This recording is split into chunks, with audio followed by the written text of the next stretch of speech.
അസ്സലാമു അലൈക്കും വറഹമത്തുള്ള. പാദവാർഷിക പരീക്ഷയുടെ 6ാം ക്ലാസ്സിലെ താരീഖിൻ്റെ മോഡൽ ക്വസ്റ്റ്യൻ പേപ്പറാണ്.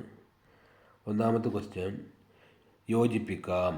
അതിലൊന്ന് ദീനാർ സ്വർണ്ണ നാണയം, 2 ദിർഹം വെള്ളി നാണയം, 3 മുനാഫിഖ് കപടവിശ്വാസി, 4 ബൈത്തുൽ മാൽ പൊതു ഖജനാവ്, 5 സുൽഹ് അതിൻ്റെ അർത്ഥം എന്താ?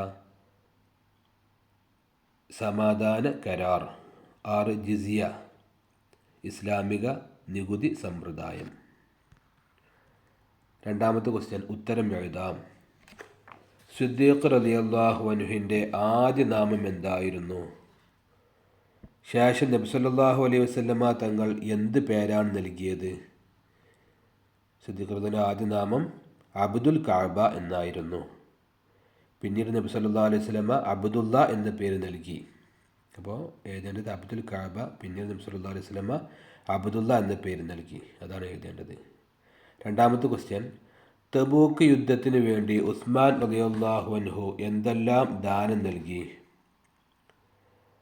ഉസ്മാൻ റളിയല്ലാഹു ദാനം നൽകിയത് 600 ഒട്ടകങ്ങളും 1000 ദീനാറുകളുമാണ് ദാനം നൽകിയത്.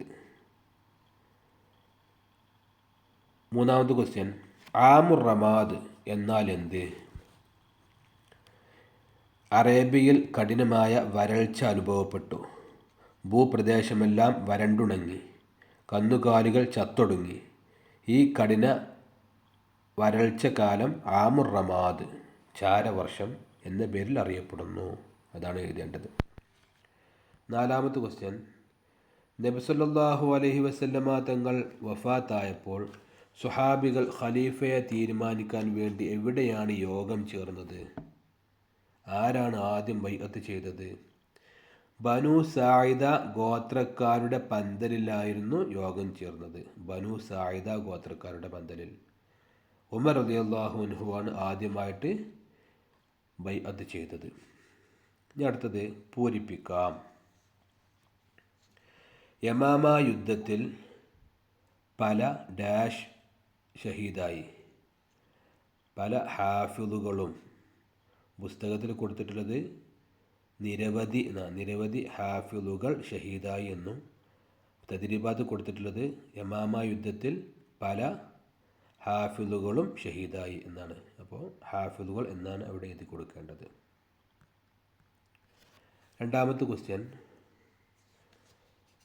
ഡാഷ്വിൻ്റെ കീഴിൽ ഖുർആൻ സമാഹരണം നടന്നു. ആരുടെ കീഴിലാണ് ഖുർആൻ സമാഹരണം നടന്നത്? സെയ്ദ് ഇബ്നു സാബിത്ത് റളിയല്ലാഹു അൻഹുവിൻ്റെ കീഴിൽ. അപ്പോൾ സെയ്ദ് ഇബ്നു സാബിത്ത് റളിയല്ലാഹു അൻഹു എന്നാണ് അവിടെ എഴുതി കൊടുക്കേണ്ടത്.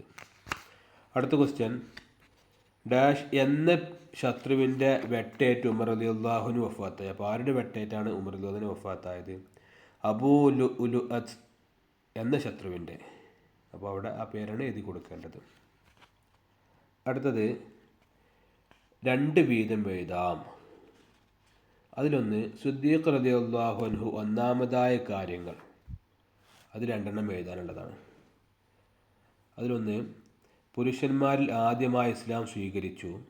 ഖുർആൻ ഒരു ഗ്രന്ഥമായി ഒരുമിച്ച് കൂട്ടി. ഖുർആനിന് മുസ്ഹഫ് എന്ന പേര് നൽകി. ഖലീഫ എന്ന പേരിൽ ആദ്യം അറിയപ്പെട്ടു. നബിയുടെ ഉമ്മത്തിൽ ആദ്യം സ്വർഗത്തിൽ കടക്കും. ഇതിലേതെങ്കിലും 2 എഴുതുക. രണ്ടാമത്തത് കള്ളപ്രവാചകന്മാർ.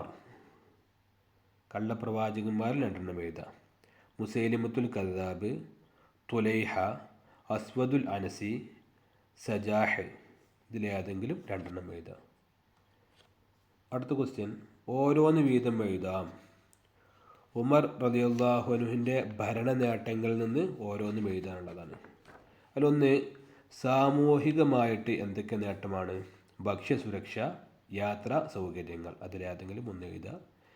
പിന്നെ സാംസ്കാരികമായിട്ട് ഹിജ്റ കലണ്ടർ, ഭരണ സംവിധാനങ്ങൾ. അതിൽ ഏതെങ്കിലും 1 എഴുതുക. രാഷ്ട്രീയമായിട്ട് രാഷ്ട്രവികാസം, സൈനിക നീക്കങ്ങൾ. അതിലേതെങ്കിലും 1 എഴുതുക. അടുത്തത് ഹിജ്റ വർഷം എഴുതാം. ആമുർ റമാദ് ഉണ്ടായ വർഷം ഹിജ്റ 18. 2. ഈജിപ്ത് ഇസ്ലാമിക ഭരണത്തിന് കീഴിലായത് ഹിജ്റ 20. 7. കള്ളികൾ പൂർത്തിയാക്കാം. ഖലീഫാൻ്റെ പേര് എഴുതിയിട്ടുണ്ട്, അബൂബക്കർ റളിയല്ലാഹു അൻഹു, ഉമർ റളിയല്ലാഹു അൻഹു. അപ്പോൾ അബൂബക്കർ റളിയല്ലാഹു അൻഹുവിൻ്റെ ഭരണകാലമാണ് ആദ്യമായിട്ട് എഴുതേണ്ടത്. അബൂബക്കർ റളിയല്ലാഹു അൻഹുവിൻ്റെ ഭരണകാലം ഹിജ്റ 11 മുതൽ 13 വരെയാണ്.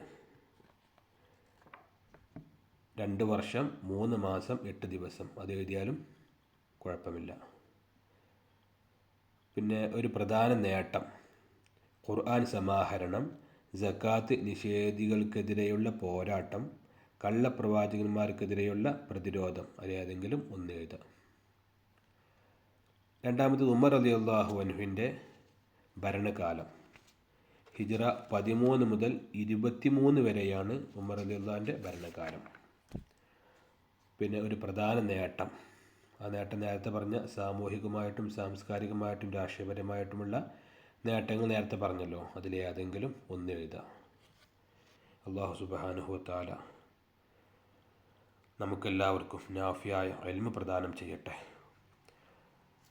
അസ്സലാമു അലൈക്കും വറഹ്മത്തുള്ളാഹി.